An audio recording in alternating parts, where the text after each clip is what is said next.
gracias al ponente extraordinario que tenemos hoy con nosotros. Se llama David Sanz Rivas, viene de MEDAC y bueno, nos trae una ponencia que se llama Educación, arma de construcción masiva. Y bueno, estoy convencida de que una persona con la trayectoria de David nos va a contar aprendizajes súper interesantes. Así que bueno, le doy las gracias desde la organización de Joaquín González del Pino y mía también por estar aquí. Y adelante, todo tuyo. Pues nada, muchísimas gracias, Paola. Gracias a ti y a Joaquín. Agradeceros desde MEDA que hayáis pensado en nosotros para poder participar en este evento, que he podido entrar un poquito en las charlas de los días previos y la verdad es que son tremendamente interesantes, pero al final las tendremos que ver luego grabadas porque, bueno, pues el día a día no nos permite disfrutar de todo el itinerario y lo que os transmitía desde MEDA, para nosotros es un honor y un lujo poder estar en este evento, en un evento tan importante y sobre todo con un tema, una temática que es tan alineada con lo que nosotros hacemos, en este caso formación y educación a través sobre todo de la formación profesional, como luego comentaremos, pero también de lo que es la especialización profesional. Entonces, si os parece, voy a compartir pantalla y así damos soporte a la charla con un PowerPoint. Y, a ver... Perfecto. ¿Me confirmáis si se ve bien? Sí, se ve perfectamente. Fenomenal. Bueno, pues como os decía, para nosotros un auténtico honor y en mi caso, de forma muy rápida, sí que contar un poco a los oyentes la orientación que yo tengo con el ámbito de la educación y la implicación, pues realmente es desde hace mucho tiempo y ha marcado quizás el itinerario que yo he seguido en mi vida. Después de mi formación inicial, me incorporo a lo que es la formación en el ámbito deportivo y en el ámbito académico. En este caso, veremos a lo largo de la charla diferentes ejemplos que iré poniendo. Yo me formo en Ciencias del Deporte y luego mi tesis doctoral la centré en la formación de formadores. Y a partir de ahí he simultaneado la actuación en la formación más académica, pues en el ámbito universitario. He tenido la suerte, que yo creo que es una suerte tremenda, el haber pasado por diferentes niveles educativos, desde lo que antiguamente conocíamos como EGB y BUP, en lo que es el cole y en el instituto, y luego posteriormente pues la secundaria y el bachillerato, y finalmente en la universidad, en grados, posgrados, máster y doctorados. Y esa experiencia que he ido acumulando a lo largo del tiempo me ha permitido bueno, poder contar una serie de cuestiones que voy a trasladar en la charla de cómo veo la educación o hacia dónde veo que va esa educación y también de manera personal hacia dónde me gustaría o creo que podríamos o deberíamos tender desde, insisto, una visión profesional pero también una visión personal. Y ahí hago un pequeño paréntesis porque otra de las líneas que a lo largo de mi vida ha sido una constante es la formación en ese ámbito académico, pero también en el ámbito deportivo, llevando a jugadores y posteriormente simultaneando esa actividad con la formación de los técnicos que luego se encargaban de llevar a jugadores. Por eso aparecen estos logos que los he puesto un poco como recuerdo de trayectoria de vida, en los que he estado implicado en diferentes universidades y en federaciones. Mis últimos 17 años estuve, por ejemplo, trabajando en un departamento que se conoce como Docencia e Investigación en la Federación Española de Tenis, donde además una de las actividades de la que hablaré un poquito es el tema del deporte adaptado, el deporte para personas con discapacidad, y concretamente la especialidad que yo desarrollaba era el tenis en silla de ruedas. Entonces, con toda esta, vamos a decir, experiencia acumulada, sí que cuando me propusieron participar a través de MEDAC en esta charla, actualmente trabajo en MEDAC. MEDAC es una empresa relacionada con el mundo de la educación y concretamente con el mundo de la formación profesional. Es una empresa que además tiene un desarrollo para los alumnos y los exalumnos, pero también para todos los que están ya desarrollando la actividad profesional y quieren cursar esa especialización de la que hablaremos, puesto que la educación, como decimos, es un arma de construcción masiva, porque, como decía Nelson Mandela, y aprovecho una de las frases que lanzabais, es el arma más poderosa que puede usar cualquiera para cambiar el mundo. Y una de las razones es que se va desarrollando a lo largo de toda la vida. Y eso para mí va a ser fundamental y va a ser una constante, como vais a ver a lo largo de esta presentación. El esquema de la presentación va a seguir estos puntos, donde haré una pequeña introducción de qué es lo que entendemos por educación de manera, vamos a decir, simplificada. Luego ya entraré en el corpus de la charla, que es esa educación como motor del cambio y las variables que desde mi punto de vista y de la experiencia que hemos ido acumulando, qué es lo que deberíamos aunar tanto el docente, la gente que se dedica a impartir formación y que por tanto participa en este ámbito de la educación, como el discente, el que lo recibe. Sobre todo me centraré en esos dos roles o perfiles. Y por último hablaré de las tendencias y las constantes que para que pueda ser un arma de construcción masiva, es un título un tanto sorpresivo, pero realmente creo que es así. Creo que podemos cambiar una gran cantidad de cosas y que podemos proponer una gran cantidad de cosas si el proceso educativo tiene una serie de condiciones. Y por último, propondré un estudio de caso de lo que alguno de los compañeros en las charlas anteriores comentó y hablaba del pathway, del patrón de desarrollo. La educación no deja de ser un proceso, un progreso a lo largo de toda la vida, donde vas cumpliendo un itinerario. Ese itinerario, en los diferentes ámbitos, se habla de ese pathway en inglés, ese patrón de desarrollo que en el ámbito deportivo para muchos ha sido bueno, pues muy estudiado, porque había muchas iniciativas o impulsos, pero no había un patrón, no había un orden, una secuencia que te permitiese a la gente que se dedicaba a formar, en este caso a deportistas, tener unas estructuras por las cuales debes ir pasando, cosa que, por ejemplo, en el ámbito educativo está más marcado, ¿no? Sobre todo en el ámbito de lo que es la educación formal. Bien, pues propondré ese estudio de caso que creo que puede ser un tanto inspirador, porque tocaremos el ámbito del deporte adaptado, pero que es trasladable a cualquiera de las disciplinas en las que nos encontremos. Y acabaremos con unas conclusiones antes de pasar al turno de preguntas. Bueno, pues la primera parte de esta charla nos deberíamos plantear qué entendemos por educación. Obviamente todos sabemos qué es la educación y cada uno con sus aproximaciones en función de sus experiencias, de su entorno, podría definirlo o acotarlo de una determinada manera. Pero yo creo que estaremos todos de acuerdo que es un constructo compuesto por muchos componentes. Y desde mi punto de vista, quizás lo que la educación, en lo que todos vamos a coincidir, es que la educación nos permite el acceso, es una puerta que nos permite acceder al conocimiento, a ampliar los conocimientos que tengamos sobre las cuestiones que estemos abordando, no solamente conocimiento conceptual, sino lógicamente también el actitudinal, el comportamental.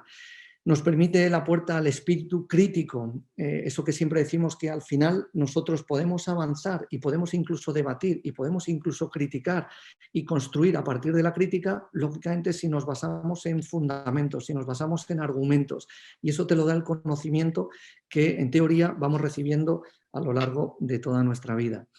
Nos permite decidir, es la llave desde mi punto de vista, insisto, es la llave que te permite tomar decisiones. Una decisión nunca vamos a saber, cuando tenemos varias opciones, si es mejor esta que esta otra. Lo que sí que tenemos claro es que cuando tenemos más conocimientos sobre algo para tomar decisiones, en principio el margen de error es menor. Y por supuesto, permite gestionarnos, eso que es tan importante, esa socioafectividad que se genera en pandemia. Hemos visto a cantidad de interacciones que se han promovido a través de la pantalla, es decir, que en entornos virtuales también lo podemos perfectamente identificar. Bueno, pues entramos ya en lo que para mí entiendo que es una tendencia en el ámbito educativo. La educación desde mi punto de vista, se ha generado siempre una tendencia a creer que la educación es poner cosas dentro, y en este caso cuando hablamos del alumno en la etapa más temprana, poner cosas dentro del alumno o dentro de la persona que está recibiendo esa educación, que está en ese entorno educativo. Y ese es un concepto que se ha quedado anclado y que considero que debemos desmitificar. ¿Por qué? Porque no es tanto poner cosas dentro, porque al final lo que necesitamos es vincular lo que trasladamos con lo que se necesita y cómo lo interpreta la persona que lo recibe. Y para ello, ese cambio de paradigma de la educación debería no ser poner cosas dentro, sino intentar sacar cosas de dentro, es decir, lo que llamamos promover el desarrollo del sujeto a través del conocimiento, que sea capaz de vincular lo que se cuenta con lo que luego va a trasladar o va a tener que realizar. Y por lo tanto la educación va a ser un proceso que, como decíamos, es a lo largo de toda la vida, donde se trasladan una serie de contenidos, conceptos, conocimientos, comportamientos, hábitos, utilizando una serie de recursos. Los recursos pueden ser múltiples, recursos desde auditivos, verbales, visuales, audiovisuales, en soporte escrito, en soporte telemático, en diferentes entornos, y nuevamente la pandemia nos ha proyectado o acelerado el proceso de la educación a través de diferentes entornos. En muchos países, y España uno de ellos, la educación presencial, sin lugar a dudas, era la prioritaria, tanto en la formación inicial como la formación continua. Pero desde hace tiempo había una tendencia a ir cambiando, a ir modificando, a ir incorporándose en otros entornos, y hoy en día, como se ha visto, lógicamente el tema de la pandemia ha proyectado que sea una incorporación al mundo virtual, al mundo digital, mucho más rápida. Y cuando hablo de entornos, hablo también de los diferentes entornos donde la educación sucede, y luego hablaremos de los agentes, los entornos educativos, lo que es la escuela, pero también los entornos sociales, los entornos familiares. Y por último, los tipos de educación. En cuanto a los tipos de educación, yo diferenciaría, y creo que esto es importante por lo que luego vamos a abordar, la educación formal y la informal. Todas forman parte del constructo que llamamos de educación, pero la educación formal es esa educación estructurada, organizada, bien definida, regulada por unas instituciones, es muy concreta y lógicamente tiene diferentes formatos. Puede ser el formato como el que estamos viendo hoy, de una ponencia o de un profesor impartiendo una determinada materia, pero puede ser también un proceso de educación formal colaborativo, es decir, participativo, por ejemplo, en los seminarios, foros, donde se generan esos procesos de educación participando diferentes expertos, diferentes personas que están bueno, pues con una intención de optimizar las habilidades que en ese momento están realizando. Y también existe otra posibilidad, que es la autoeducación dentro de la educación formal, y esto también se ha provocado mucho, se ha promovido mucho durante la pandemia, que son los procesos de educación donde el sujeto se incorpora a la formación de motu propio, sin estar relacionado con otros, simplemente con el proceso formativo que vaya a realizar. De hecho, esta educación formal está muy estructurada. Esto es un gráfico del Ministerio de Educación y todos conocéis en España cómo está estructurada por niveles, por etapas, de forma cronológica en función de las edades, y esas etapas que pueden ser obligatorias o no, infantil, primaria, secundaria, y todos conocemos también las diferentes opciones a partir de esa educación obligatoria de la ESO para poder trasladarnos al bachillerato, a los grados medios, o posteriormente el acceso a la universidad o a los grados superiores. Esto que yo creo que está muy desarrollado y que lógicamente ha tenido una evolución a lo largo del tiempo, desde mi punto de vista, la formación en el área de la formación profesional ha sufrido un cambio mucho más acelerado que el cambio que se ha generado en el resto de etapas educativas y en el resto de formaciones. Posiblemente porque tiene una relación muy directa con el ámbito laboral, y esa relación directa con el ámbito laboral hace que la exigencia y la adaptación tenga que ser permanente y constante. De hecho, hoy en día el Ministerio, como todos estamos viendo, está lanzando nuevos itinerarios en lo que es la formación profesional, generados por la demanda que hay en el sector laboral de formaciones que no tenían o que no estaban atendidas, y eso se está haciendo especialmente desde la formación profesional. Por lo tanto, ahí sí que destacaría en esos cambios que estamos viendo en la evolución de la educación, cómo ese itinerario de formación profesional de los grados medios superiores para luego poder acceder al mundo laboral o a las especializaciones profesionales o incluso a la universidad, quizás han sufrido cambios mucho más rápidos y muy adaptados a las demandas del entorno laboral. Insisto que no es que en el resto de itinerarios no haya pasado, sí que ha pasado y está pasando, pero son cambios mucho más lentos y que de alguna manera seguro que con el tiempo seguro se van a ir modificando y se van a tener que ir adaptando cada vez más a las exigencias. Eso respecto a la educación formal. La educación informal sería ese tipo de educación que no está organizada o regulada como tal.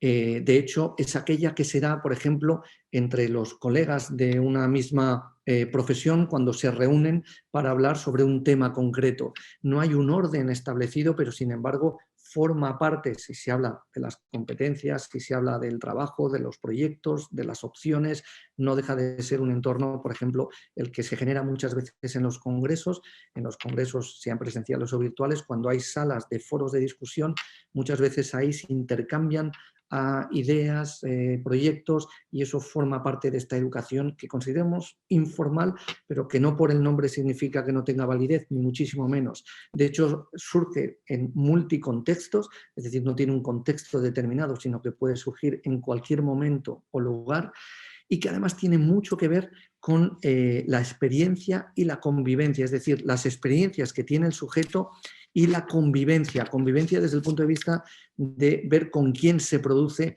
esos procesos educativos. Por último, en cuanto a los formatos de educación. Los formatos de educación, es decir, el canal a través del cual se desarrollan estos procesos educativos, contamos con los presenciales, que son los que todos conocemos y quizás son los más masificados, los semipresenciales, que alternan esa situación, los no presenciales, completamente en entornos virtuales, o aquellos que son mixtos. Si la tendencia antes de la pandemia obviamente era un porcentaje elevadísimo, sobre todo en la educación formal, pero también en la informal, del presencial y como mucho el semipresencial, insisto que se ha proyectado de forma vertiginosa lo que es la formación no presencial y sobre todo el formato mixto. Que eso ha llegado especialmente a entornos que ni se lo planteaban, como por ejemplo el entorno de la educación formal en el contexto, por ejemplo, de secundaria, bachillerato, primaria, y se ha sufrido un cambio también de paradigma, de modelo educativo, que ha exigido trasladar lo que se hacía en las aulas a un entorno muy diferente, que es el entorno a través de una pantalla, pero además que ha potenciado las herramientas y recursos, porque se han desarrollado muchos recursos, pero también los docentes y los discentes, los alumnos, han aprendido a manejar estos equipos y esta disposición para poder aprovechar al máximo el proceso educativo en el que estaban inmersos. Y por último, acabando esta introducción, cuando hablamos de agentes, lógicamente podríamos incorporar alguno más, pero para mí hay 4 agentes que son imprescindibles a tener en cuenta en ese proceso educativo. Uno es la familia, otros son los iguales, los compañeros de trabajo, compañeros de clase, los docentes, que sin lugar a duda van a tener un papel muy relevante, como luego comentaremos, y el entorno que puede ser potenciador o todo lo contrario, puede ser un limitante en función del entorno. Y son cuestiones que tenemos que tener en cuenta cuando afrontamos un proceso educativo, para saber qué condicionantes tiene la persona que se incorpora a ese proceso educativo. Y voy a hacer un pequeño hincapié en uno de estos agentes, que es el docente. Siempre hemos considerado que el docente es la figura más importante en el proceso educativo. Y yo considero que sí, que es verdad, pero lógicamente no es que sea más importante, es que tiene una interacción o una implicación tremendamente importante, igual que lo tiene la familia, los iguales.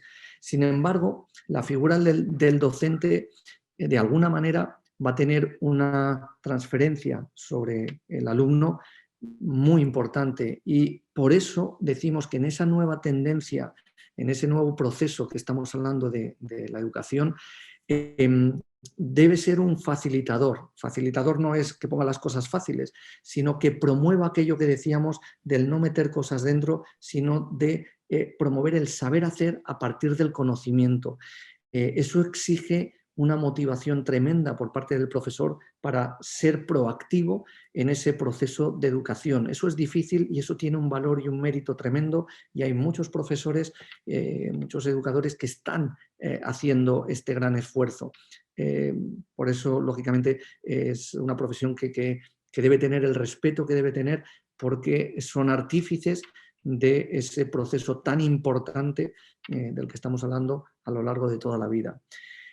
Y sin lugar a dudas, estos profesores deben reunir un gran conocimiento.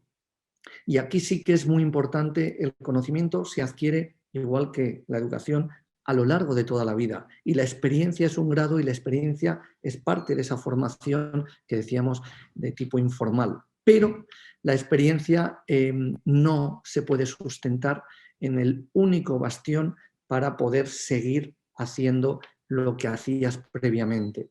Y la experiencia se debe sustentar de la experiencia como docente, que te permite hacer cosas y hacerlas diferentes, analizando lo que tiene mejor o peor resultado, pero también con el conocimiento en el que se debe ir progresando. Por ejemplo, en el manejo de las nuevas herramientas, por ejemplo, en el manejo de recursos que van apareciendo y que promueven que sea un docente más facilitador. Todo eso requiere formación, y por eso insistimos mucho que la formación en todas las profesiones, pero en el docente, es algo tremendamente importante y vinculado a la acción directa que tiene con el alumnado. Una vez hecha esta introducción, vamos a pasar al segundo punto, a la educación como motor del cambio. Y pongo también esta frase que me gustó mucho de Paulo Freire: la educación no cambia el mundo, cambia a las personas que van a cambiar el mundo. Muchas veces utilizamos la educación es un motor de cambio, sí, pero realmente lo que cambia son las personas que van a ejecutar esos cambios. Aquí hago un símil, por ejemplo, que contamos muchas veces en el ámbito deportivo, y hablamos también en el ámbito educativo, por ejemplo, los valores que transmite el deporte. Es una frase que normalmente se utiliza mucho, ¿no? Y sin embargo, insisto que los valores no los transmite el deporte, los transmiten las personas que practican el deporte, los transmiten las personas que educan, que forman a deportistas a través del deporte, etcétera, etcétera. Por lo tanto, va a estar en las personas ese motor de cambio, utilizando la educación. Y ahí nos haríamos una pregunta que yo creo que todo el mundo, todos los que de alguna manera hemos ido pasando diferentes etapas, nos lo habremos hecho en algún momento. ¿Qué quiero ser? Y esto va dirigido a los alumnos que estén en ese proceso ahora. Por ejemplo, mi hija está ahora en bachillerato, y una de las preguntas existenciales que nos hemos hecho todos y que ahora se están haciendo en esa etapa es: ¿qué quiero ser? ¿Qué carrera me gustaría estudiar para conseguir llegar a, en este caso, a ejercer la profesión de lo que sea? Ese qué quiero ser, no solamente en esa etapa, en muchas otras de nuestra vida posiblemente nos la hayamos hecho. Y algunos igual ya han llegado a lo que quieren ser. Y cuando han llegado a eso, la pregunta que normalmente podría surgir es: ¿cómo poder optimizar lo que ya hago? Aquello que quería ser ya he llegado, y ahora ¿cómo puedo hacerlo mejor? ¿Qué puedo hacer para hacerlo mejor? Bueno, pues en cualquiera de las dos preguntas va a haber una serie de ingredientes que me van a permitir, bueno, de alguna manera conseguir responder a esa pregunta. Y es el qué tengo que hacer, tanto para lo que quiero ser como para aquello que ya soy y quiero hacer mejor. Hay unos ingredientes que todos los estudios que se han hecho en torno a las salidas profesionales, a la actitud profesional, a las competencias profesionales, coinciden, e incluso también derivado, y perdonar que haga esas derivadas siempre al ámbito del deporte, que es el ámbito que he vivido durante tanto tiempo, coinciden también en el ámbito deportivo. al final hay un denominador común que es el compromiso. Y ese compromiso viene aderezado de unos ingredientes como la pasión que fijaros viene del latín passio, que es padecer, es sufrimiento. Pero realmente la pasión es esa vocación incondicional que se manifiesta para poder suplir cualquier adversidad que surge en el camino y seguir haciendo aquello que realmente quieres hacer. La voluntad, que es esa capacidad de decisión que tenemos para poder hacer algo, y la motivación, que es ese impulso para la acción.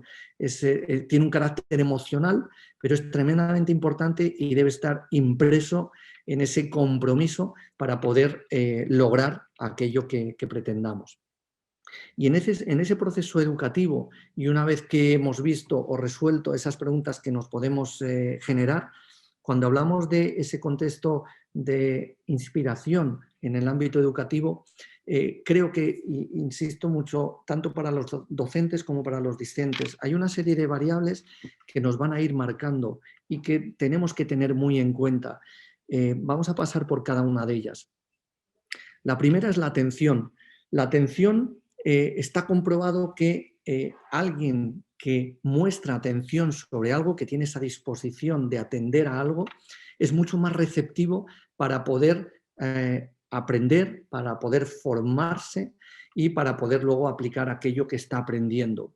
Y para reclamar la atención necesitamos que sea algo novedoso, que sea sorpresivo. Hay una palabra que me gusta mucho que utilizaba Ramón Barrera, que era el sorprendizaje.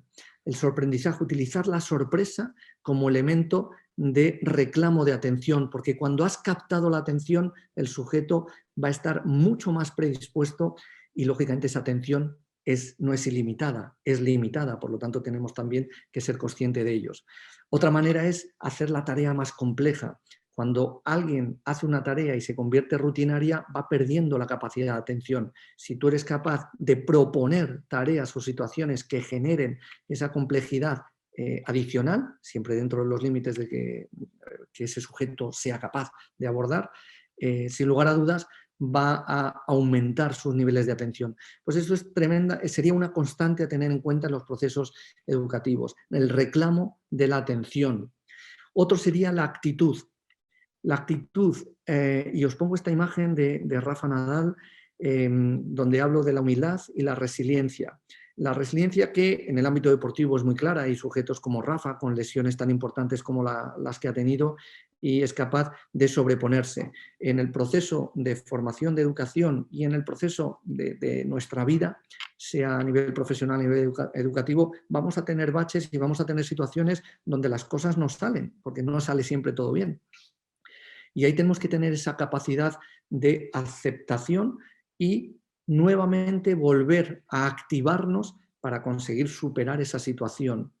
Y destaco la humildad y diréis, ¿y esto por qué tiene relación? Porque muchas veces con la humildad, y vuelvo a destacar la imagen de Rafa, no se trata solo de reconocer tus errores, que eso es muy importante, o reconocer las cuestiones que no se están haciendo bien, sino que se trata, cuando lo haces muy bien, de no ensalzar tu ego, es decir, no creerte en exceso lo que estás haciendo para evitar que esta actitud la deterioremos. Y la humildad es una actitud que se denota en los casos de éxito de cualquiera de en este caso, de los itinerarios que se puedan seguir en el ámbito educativo, sea cual sea la salida que finalmente tenga. Otro componente, la aptitud, y relacionado ahí la aptitud con el talento, esa predisposición natural que tienen algunos sujetos para solventar de manera tremendamente eficaz una habilidad determinada. Y aquí hablaría mucho el talento, es algo, la frase del talento nace o se hace. Con el talento está claro que naces, pero puedes desarrollar tu talento y otros talentos a lo largo de ese proceso educativo. Eso está ya más que demostrado. Obviamente, aquella gente que tiene esa predisposición natural va a tener un proceso quizás más sencillo en algunas áreas, pero sin embargo es un tremendo problema. Y os pongo el ejemplo en el ámbito deportivo y concretamente en el ámbito del tenis, que hemos sufrido lamentablemente muchas veces. El talento deportivo hace que llegues mucho más rápido y hay jugadores de tenis en edades tempranas que llegan muy rápido a tener éxitos y resultados deportivos. Y sin embargo, todos sabemos que el talento es algo muy delicado porque puede hacer que te acomodes y al final ese talento sin trabajo, sin la constancia y una serie de componentes que vamos a hablar luego, se va a quedar simplemente en alguien que fue brillante, pero que no sigue siendo brillante. El talento hay que cultivarlo, hay que trabajarlo. Esa frase que dice Thomas Alva Edison, que yo creo que es tremendamente gráfica: la suerte del genio es un 1% de inspiración y un 99% de transpiración.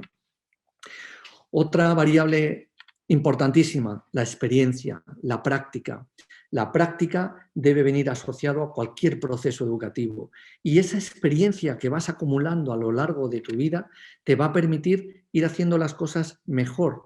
Insisto, basado en ese conocimiento, pero necesitamos práctica y los procesos educativos a veces tienen demasiada conceptualización, demasiado contenido conceptual y es ahí donde deberíamos hacer un esfuerzo en adquirir experiencia, una experiencia que nos va a permitir, lógicamente, progresar a lo largo de las diferentes etapas.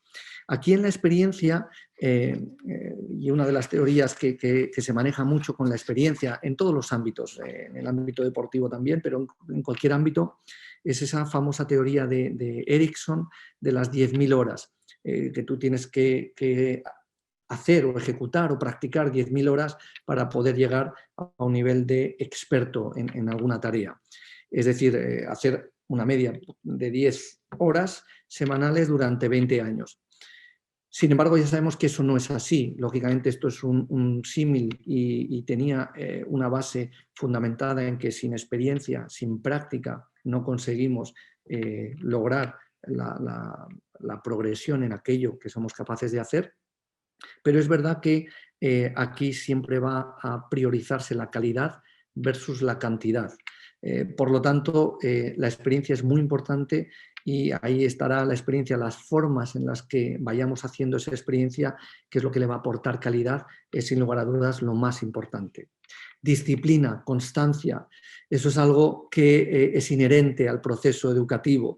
No nos sirve estar durante un proceso muy intenso y luego abandonarnos, sino que en aquello que vayamos a hacer, en aquello que vayamos a emprender, en aquello que vayamos a seguir ese proceso de educación, necesitamos tener un cierto orden y cierta disciplina. Y este que a mí me gusta especialmente, que es el de la transferencia, el de compartir, aquello que aprendemos ser capaces de trasladarlo. Cuando lo trasladamos, además, afianzamos esa formación que hemos adquirido.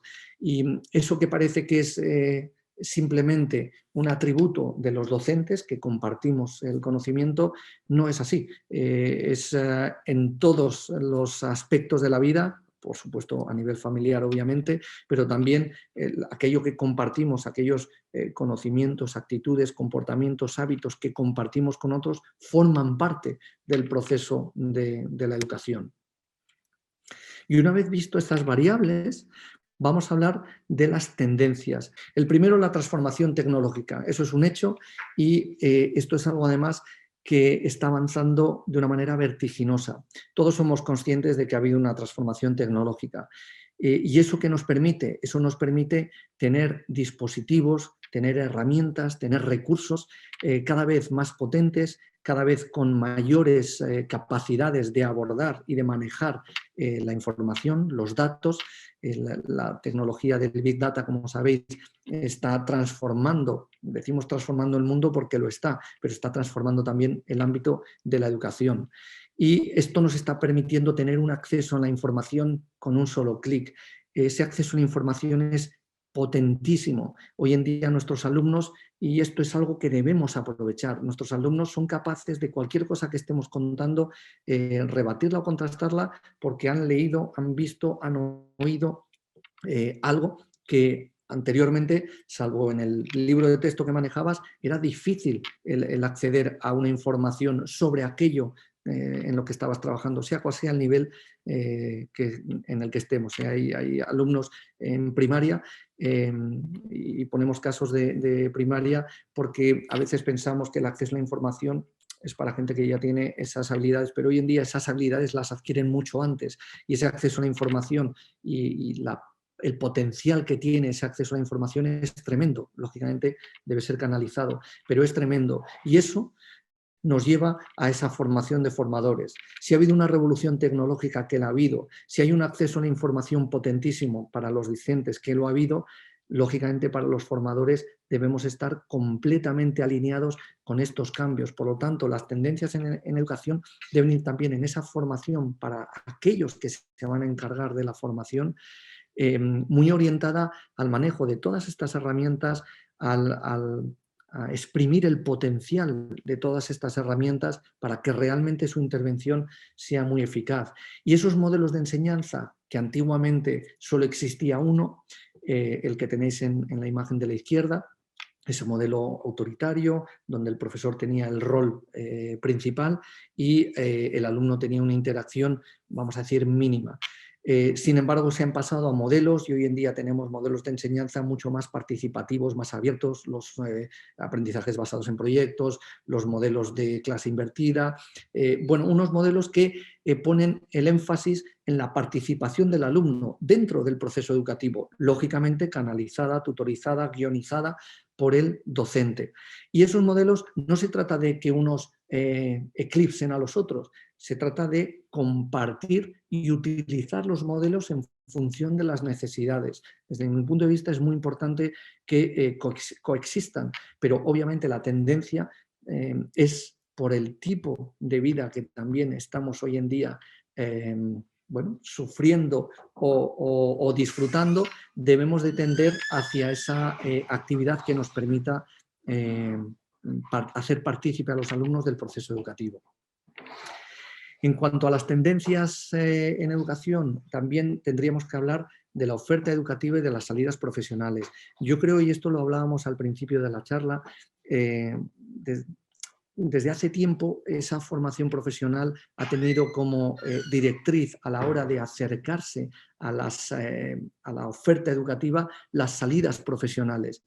Eso quizás ha sido más cercano y más potenciado desde esa rama de formación profesional. No quiero decir que en la educación, por ejemplo, que se hace en el ámbito universitario, eso no sea así. Obviamente la mirada está puesta siempre y la investigación está puesta siempre en las necesidades que hay en nuestra sociedad. Pero sí que es cierto que es bastante más rápido esa capacidad de maniobra en ciertos ámbitos, como la formación profesional, y yo creo que esa es la tendencia. El otro día oía una charla del rector de la Universidad de Madrid y hablaba precisamente de esto, del cambio que debe sufrir la universidad, que ya están en ello, por supuesto, pero que debe ir de una manera más consonante con lo que se está demandando. Y por lo tanto, eso para mí va a ser una tendencia seguro a nivel educativo, y es esa aproximación, ese tener presente dónde van a ejercer, qué habilidades necesitan. Cada vez nos llaman más empresas que están pidiendo una formación para poder incorporarse laboralmente, porque los sujetos que entrevistan, que en este caso son susceptibles de ser contratados, no tienen esa formación tan específica, porque, por ejemplo, en el ámbito tecnológico ha crecido tanto que hay cosas que se están viendo ahora y que la formación que tenían previamente bueno, pues no había cubierto esa demanda. Ahora hay una demanda concreta y se está pidiendo formación específica para estos egresados que necesitan incorporarse al mundo laboral. Eso, lógicamente, es lo ideal, el que alguien que desarrolla en su entorno educativo una formación concreta pueda luego aplicarla al mundo laboral. Y para ir concretando, llegamos al título de la charla. La educación es un arma de construcción masiva, sí, pero es un arma de construcción masiva si respeta una serie de cuestiones que, desde mi punto de vista, son imprescindibles. El primero, la innovación. La innovación, al final, y ahí tenéis la frase de Piaget, de la innovación obviamente no puede basarse en la educación en repetir, la innovación no es replicar, la innovación supone tener la capacidad de anticiparse a algo que va a suceder en el futuro y que además va a ser relevante para todos aquellos que, bueno, que de alguna manera pueden ser susceptibles de recibir esa formación con ese carácter innovador. Ese anticiparse a lo que va a pasar en el futuro es una característica que desde mi punto de vista va a ser fundamental en las nuevas propuestas educativas, que es la innovación, la capacidad de anticiparnos a lo que va a suceder en el futuro. La curiosidad, hablábamos antes de la atención. Si lo que construimos, lo que proponemos, lo que ofrecemos genera curiosidad, genera expectativas, sin lugar a dudas va a capturar la atención de las personas que están formando parte de ese proceso educativo. Por lo tanto, esa arma de construcción masiva sí lo será si conseguimos despertar la curiosidad, si conseguimos empoderar, si conseguimos potenciar las capacidades y que el sujeto sea capaz de hacerlo por él mismo. Para ello necesitamos implicarle en las tareas, para ello necesitamos la famosa frase de aprender haciendo, que es tan importante y que sin lugar a dudas es una de las mejores maneras de adherir el conocimiento a la práctica y a la transferencia que debemos hacer con el mismo. Regular las expectativas. Es algo que nosotros, por ejemplo, también en el ámbito deportivo hablamos mucho de ello. Las expectativas, porque hay esa creencia o esa filosofía que muchas veces nos invade a través de los medios de comunicación, de puede ser lo que te propongas. Sí, pero si haces una serie de cuestiones, o sea, si cumples todo lo que hemos hablado antes, de ese compromiso, de ese convicción, de esa pasión, de esa motivación, de esa práctica. Por lo tanto, tenemos que regular las expectativas de las personas que están en ese proceso educativo para que realmente siempre sea una expectativa asumible, que suponga una motivación, pero nunca una limitación. Evolucionar sobre lo aprendido, aprendizaje significativo, basado en aquello que el sujeto ya conoce. Si conoce algo, vamos a progresar sobre ello. Y eso es algo que a veces no se cumple y se repiten contenidos. Y los contenidos que se abordan no están basados en lo que el sujeto ya conoce. Es tremendamente importante enlazar lo que conoce con lo que de alguna manera vamos a trasladarle. Y llegados a este punto donde hemos abordado las variables que de alguna forma ese proceso educativo pueden ayudar a que tenga ese carácter de arma de construcción masiva, me gustaría proponeros este estudio de caso.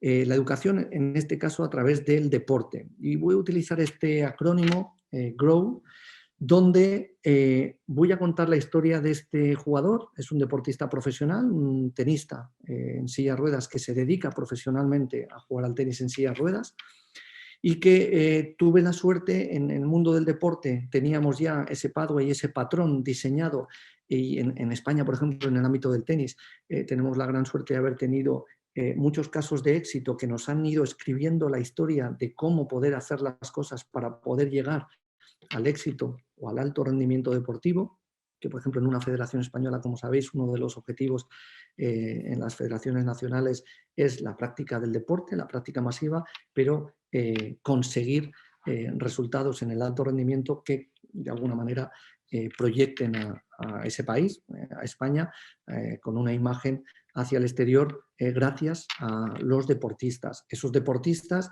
insisto, en el ámbito que no es del deporte adaptado, en el tenis estaba prácticamente descrito y de hecho hicimos un trabajo hace relativamente poco tiempo donde lo acabamos de plasmar de forma gráfica en un texto y a través de unos vídeos. Pero sin embargo en el deporte adaptado no habíamos tenido experiencias porque muchas de las personas que practicaban venían con un accidente a los 20, 19, 20, 25 años. Algunos habían jugado a tenis y se incorporaban y otros no habían jugado nunca a tenis. Pero no habíamos podido trabajar con jóvenes jugadores, 10, 12 años, como puede ocurrir en la práctica de un deporte en el tenis de forma convencional.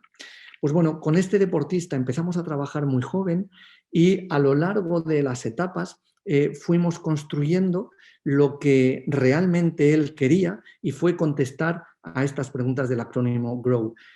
¿Qué es lo que quiero? ¿Qué es lo que estoy haciendo actualmente? ¿Qué podría hacer? Su aspiración siempre ha sido ser top 10 y llegar a ser número 1 del mundo. ¿Y qué es lo que haré para conseguir esos objetivos? Todo eso lo fuimos construyendo con su familia, con los técnicos que se responsabilizaron de él.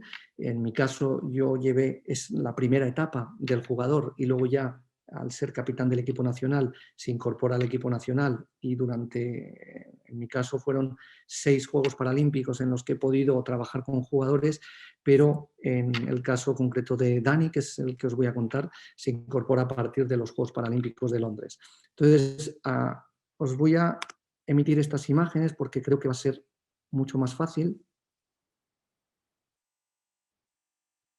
Y me gustaría que Dani al final es un jugador que nace con una discapacidad, es un jugador que nace sin una extremidad, el fémur carece de fémur y la tibia la tiene insertada en la cadera. Este jugador desde pequeño, gracias a ese ámbito educativo familiar, sus padres le incentivan a que haga cantidad de actividades deportivas. Actividades deportivas, aquí veis algunas, baloncesto, senderismo, esquí. Aquí empieza a tener sus pinitos, Rafa Nadal firmándole un autógrafo, y empieza a tener una tendencia hacia el tenis porque le gusta como deporte que había practicado en el colegio. Y viene a las escuelas de la federación y empezó a practicar simplemente como un deporte que le complementaba las actividades que él hacía. Tuvo una progresión, y ahí es donde aparece el talento, tan rápida que enseguida se incorporó en torneos de gente adulta porque no tenía contrincantes de su edad, en España e incluso fuera de España. Y fijaros en la estructura física de este jugador, que vais a ver el gran cambio que supone por esa constancia y trabajo que luego ha ido teniendo. Este jugador empieza a participar y empieza a ganar torneos que llamamos absolutos. ¿Y eso qué hace? Eso hace que nos planteemos esas preguntas del qué quiero ser, dónde quiero llegar y qué tengo que hacer para ello. Con su compañero Roberto Chamizo, los dos tenían en ese momento 15 años, a los 16 años participan en la Copa del Mundo por equipos, esta que tenéis aquí, y quedaron terceros, medalla de bronce. El siguiente año quedaron segundos, medalla de plata, y el último año quedaron campeones. Esta es la imagen y ahora tenéis a los dos chavales, y ahí estoy medio mordiendo. Yo venía de serie con el pelo, pero ellos se lo pelaron, por los veteranos les pelaron. Bueno, pues aquí este jugador tiene 18 años, deja el mundo junior, deja la categoría junior y se incorpora a la selección nacional absoluta. Y nuevamente se plantea con 18 años qué tengo que hacer. Se va a estudiar a Inglaterra y compagina sus estudios con la práctica deportiva, hasta que llega a los Juegos Paralímpicos de Londres, donde fue la primera incursión y donde ya tomó la decisión firme de ser jugador profesional y empezó a orientar, a pesar de que tenía sus estudios universitarios, su máster, se volcó en este proceso que le llevó, como vais a ver ahora, a trabajar durante mucho tiempo, ya que esa estructura que veíamos de un jugador joven, con 19, 20 años, toma la decisión y se convierte en un jugador profesional, un día entre los 20 mejores del mundo, ha sido campeón de España muchas veces, ha sido diploma olímpico en los últimos Juegos Paralímpicos de Río y ahora está clasificado para los Juegos Paralímpicos de Tokio. Aquí con Juan Carlos Ferrero cuando ganó su primer máster. El máster es el torneo que reúne a los 8 mejores jugadores. Bien, pues esto que hemos contado a lo largo de la charla y a través de estas imágenes que hemos visto en el vídeo, nos permite de alguna manera, bueno, pues percibir... Ay, perdonad, se me ha ido la presentación. Ese proceso a través del deporte, de alguna manera sintetiza todo esto que hemos ido hablando. Es cierto que es a través del contexto deportivo, pero como habréis visto, todas las variables de las que hemos hablado se han ido reflejando y es algo muy importante. No todo el mundo llega, no todo el mundo consigue, por ejemplo, en el ámbito deportivo, el alto rendimiento, pero eso no quiere decir que no trabajes, que no lo intentes, que no tengas unas expectativas claras, que no te impliques, porque hay muchos itinerarios que van a ir surgiendo a lo largo de este proceso que decimos que es durante toda la vida, ese proceso educativo. Y para concluir, en el ámbito educativo, creo que es fundamental en esa, y un poco alineado con el propósito del Congreso, el futuro de la educación debería vincular mucho más la teoría con la práctica. Se está haciendo, las nuevas tecnologías cada vez nos permiten hacerlo mejor, pero aún así creo que queda mucho por hacer. Es muy necesario adaptar y combinar métodos. No tenemos que desterrar ningún método, salvo que no tenga ningún sentido, pero sí debemos combinar métodos, porque seguro va a enriquecer mucho esos procesos de aprendizaje. Apoyarnos en las nuevas tecnologías, cada vez surgen más. No se trata de ser expertos en todo, pero obviamente no podemos girar la cara y no mirar a esas nuevas tecnologías que nuestros propios alumnos manejan con gran soltura y que puede ser precisamente una herramienta vinculante de sorpresa, de incentivo para el alumno, utilizar alguna de las herramientas que ellos conocen. Ampliar la formación a partir del conocimiento y las opciones de formación. La formación inicial, aquella que se recibe cuando hacemos una primera formación, por ejemplo, cuando acabamos nuestros estudios de formación profesional o un grado universitario, eso es una primera parte. Al final, si quieres seguir evolucionando, tienes que seguir formándote a lo largo de toda la vida. Atender a la gestión emocional, que desde mi punto de vista es una de las grandes olvidadas. El proceso educativo tiene un componente de motivación, tiene un componente de pasión, tiene un componente de implicación. Y la gestión emocional a veces la dejamos olvidada porque nos centramos en todos los procesos, tanto procedimentales como conceptuales. Cada vez tenemos también más oferta formativa porque algunos docentes no han tenido la posibilidad de formarse en algo que desde hace tiempo ya está sonando y sonando mucho, y sobre todo con los procesos que se están abriendo en todo el ámbito de la neuroeducación. Y creo que es imprescindible que prestemos atención porque, sin lugar a dudas, y esto ya hay investigación que lo confirma, tiene un impacto directo en la implicación del sujeto con aquello que está aprendiendo, con ese proceso educativo en el que está inmerso. Aplicar el principio del sentido común, yo creo que es el mayor de los sentidos, es el principio del sentido común, es decir, racionalizar la formación, adecuarla, acercarla a las necesidades del alumno y a las necesidades del entorno donde se va a desenvolver. Y obviamente no hay un único camino, hay múltiples opciones. Y nosotros, y vuelvo a aquel término que hablábamos, como docentes deberíamos ser facilitadores, deberíamos abrir no una puerta, sino diferentes puertas para que el alumno, el discente, sea capaz de tomar decisiones.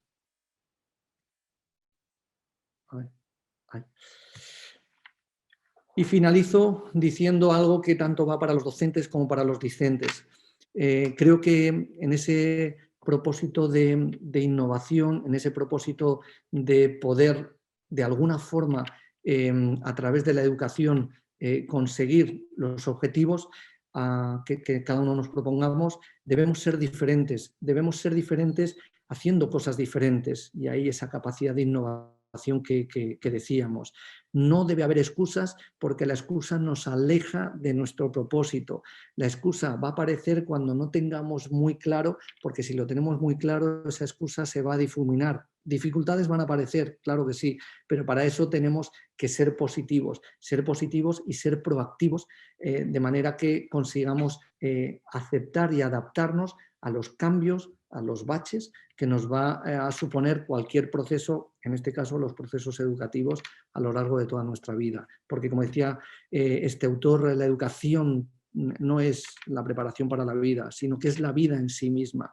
La vida lleva inmerso un gran contenido educacional que se va a generar en diferentes contextos, pero que vamos a hacer todos susceptibles si estamos abiertos, si estamos dispuestos, si tenemos voluntad a poder disfrutarla y a poder optimizarla. Y por último, concluyo con esta frase que a mí me gusta mucho y dirigida especialmente a los docentes. Enseñarás a volar, pero no volarán tu vuelo. Enseñarás a soñar, pero no soñarán tu sueño. Enseñarás a vivir, pero no vivirán tu vida. Sin embargo, en cada vida, en cada vuelo, en cada sueño, perdurará siempre la huella del camino enseñado. Teresa de Calcuta. Esta frase, desde mi punto de vista, simplifica todo esto que estábamos hablando de la educación y el papel tan relevante, insisto que hay otros muchos agentes, pero tan relevante que tienen los docentes. Por eso animo y en la medida de lo posible, desde mi ámbito, incentivo mucho a que el docente se implique y sepa la gran trascendencia que va a tener a lo largo de toda su vida con todas esas personas que van a pasar por delante suyo. Pues muchísimas gracias por vuestra atención. Espero poder haber aportado algo de información en este tópico tan importante que es el futuro de la educación en España, y quedo a disposición por si hay alguna pregunta o ha surgido alguna duda que pueda resolverse, pues encantado de poder participar o debatir con vosotros. Muchas gracias, David. La verdad que ha sido súper interesante, súper interesante. Me ha gustado muchísimo todas las cosas que has comentado, y yo sí que tengo una pregunta concreta para ti, ¿no? Y basada en tu experiencia. Has mencionado, ya casi al final de la charla, ¿no?, lo importante que era atender a la gestión emocional de las personas, ¿no? Porque está claro que muchas veces desarrollamos otros tipos de inteligencia, pero la inteligencia emocional ni se desarrolla, ni a lo mejor los docentes o los facilitadores están a su vez formados o preparados, ¿no?, para realmente evolucionar, ¿no?, o facilitar la evolución de sus alumnos desde un punto de vista emocional. Entonces, no sé, mi reflexión ahí es más una pregunta para ti de, no sé, ¿cómo ves eso? ¿Qué tendencia ves sobre eso según tu conocimiento ahora mismo? Y si ves que sea esto una tendencia en el futuro, no lo sé. ¿Cómo visualizas esta parte de inteligencia emocional y de gestión de las emociones, pero dentro del ámbito de las escuelas, de las universidades? De esas asignaturas y lo que va implícito en esas asignaturas, hay aspectos emocionales que sabemos que son de una relevancia esencial en la implicación que va a tener ese alumno y en cómo ese alumno puede reaccionar a aquello que se le está transmitiendo. Por ejemplo, y poniendo un caso pedido durante mucho tiempo y que educativos, y todavía lo sigo percibiendo, el etiquetado, ¿no? El etiquetado del alumno. Este alumno es bueno, este es muy bueno en matemáticas, este es muy bueno, aquello que hablamos de las inteligencias, Sí. pero no tocamos normalmente lo bueno en lo emocional. Yo no lo destacaría como si es bueno o no emocionalmente, sino cómo podemos utilizar herramientas para ayudarle, en este caso, a optimar o a mejor, porque muchos casos de talento lo tenemos que abandonan por la falta de interés. Yo he hablado del ámbito deportivo, pero en el ámbito educativo es exactamente igual. Si no se detecta de forma temprana, puede ser que ese talento se pierda. Entonces, por eso, la tendencia que me preguntabas, yo creo que es una responsabilidad desde las instituciones, que nos encargamos de formar a formadores, incorporarlo. Esto es seguro y ya se está haciendo, ya hay cada vez más programas y, como os decía, el tema de la neuroeducación, cada vez hay ya no solamente aproximaciones, ya hay investigaciones que de alguna manera nos avalan o nos acreditan para poder explicar con más argumentos algo que parecía razonable, pero ahora ya no parece razonable. Sabemos que es así en algunos contextos muy concretos. Por lo tanto, es algo que debe incorporarse en el currículum de la formación de formadores. Sin eso, solamente aquellos formadores que son, desde mi punto de vista, excepcionales, porque hacen cosas más allá de lo que prescribe el currículum, van a poder atender. Y así hay muchos que hacen propuestas tremendamente innovadoras. Yo sigo algunos de los foros de educación que hay de maestros en diferentes niveles educativos y me sorprendo de la capacidad que tienen de generar y de implicar emocionalmente al alumno. Entonces, para no dejarlo en ese vacío de que quiera la voluntad del docente, que quiera o no quiera, deberíamos incorporarlo como formación. Nosotros, por ejemplo, nosotros hacemos másteres de especialización. El máster que estamos ahora diseñando es precisamente liderazgo y gestión emocional. Y va a ser una línea que vamos a ir generando para ofrecerla a todo aquel que quiera formarse algo más, porque consideramos que es una laguna en la formación para ser formador. Y eso llegará un momento en que quizás ese máster ojalá no tenga sentido porque ya se aborda previamente. Pero hoy en día eso es lo que estamos haciendo, en nuestro caso, con esta actuación, y en otros muchos también sé que van en esta línea porque es una necesidad y no está cubierta. Ujú.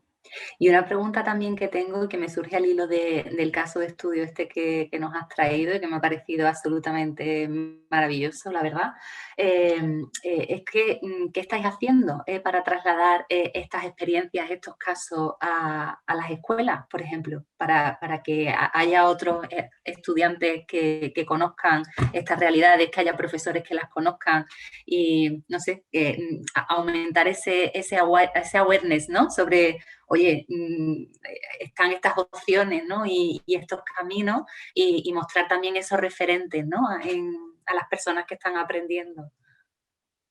Mira, pues hay muchas actuaciones, pero básicamente en el ámbito, por ejemplo, y esto no solamente para el deporte adaptado, es decir, lo que considere el deporte adaptado es todo lo que hemos visto, un proceso educativo que permita la inclusión de personas con discapacidad en un determinado contexto, en este caso en el ámbito deportivo. Ujú, Nosotros este fin de semana, por ejemplo, vamos a hacer una sesión de entrenamiento con el jugador del vídeo, con Dani Caberzacci, y lo que hemos propuesto al club donde es hacer un clinic con padres y alumnos de la escuela para que vean lo que es el deporte adaptado, pero no desde el punto de vista como muchas veces se tiene de qué valor tiene, qué mérito tiene, que sí, que es verdad, pero realmente rompemos esa barrera para hacerles ver, sobre todo a los más jóvenes, que la vida presenta dificultades, pero que se pueden abordar, que una persona con discapacidad es capaz de hacer muchas cosas. Hay otras que no. Dani no va a poder caminar, pero puede hacer muchas cosas. Y eso es lo que les hacemos ver a ellos, que ha superado muchas dificultades, que ellos deben valorar las cuestiones que tenemos y las que no se tienen se pueden trabajar para conseguir hacerlas de una manera diferente o hacerlas mejor. Y esto es lo que intentamos trasladar a través de actuaciones puntuales o luego, por supuesto, en los procesos de formación. Por ejemplo, era una laguna que veíamos también de conocimiento. El profesor de educación física le faltaban herramientas, cada vez esto ha mejorado, pero le faltaban herramientas para poder incluir a un alumno con discapacidad en sus clases de educación física. Y ese alumno hace 10, 15 años se quedaba lo que considerábamos exento de educación física. Eso no puede ser. Le limitábamos tajantemente de una de las actividades que quizás pueda ser más motivante o atractiva para ellos, sobre todo por la conexión que existe con otros alumnos.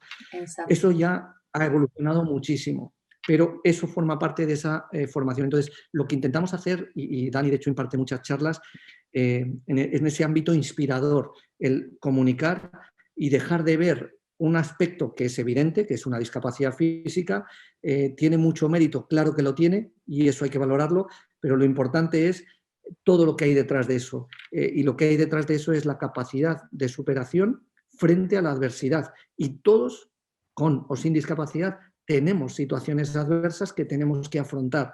Entonces, el ejemplo que da una persona con discapacidad a veces rompe 1000 barreras, 1000 cristales, y la gente es capaz de chocar con la realidad de bruces. Y eso es lo que de alguna manera impactamos y eso es lo que intentamos trasladar.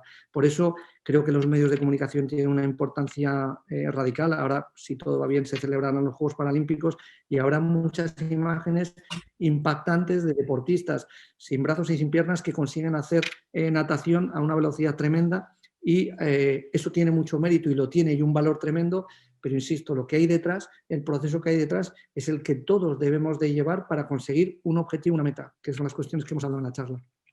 Maravilloso, maravilloso.